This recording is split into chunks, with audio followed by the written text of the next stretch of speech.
Rhododendrons are the most wonderful, even majestic group of evergreen shrubs that will grow in many areas of the United States. I'm Nicholas Stoughton with Monrovia Nursery. We're going to talk about how to landscape with rhododendrons.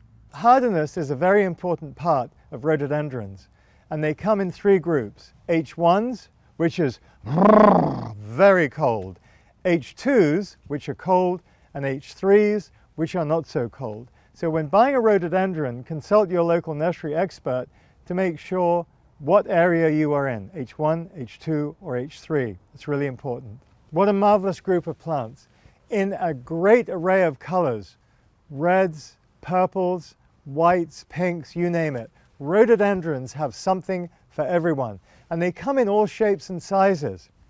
Purple gem, which is about 2 to 2.5 feet high, 3 feet across.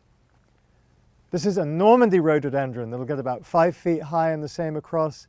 And then one of the brand new Raise the Roof series called Slam Dunk with huge trusses of purple flowers. Placement is really important for these plants because some are small, medium size, and some are large.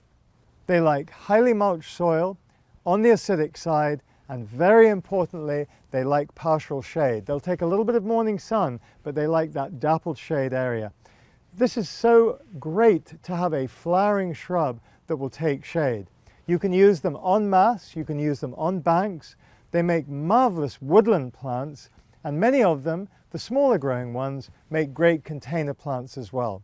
So there are just a few tips on how to use these great plants. If you've got space for them, small or large in your garden, go ahead and give them a try. You will be delighted with the effect. This is Nicholas Stoughton with Monrovia Nursery on how to landscape with rhododendrons.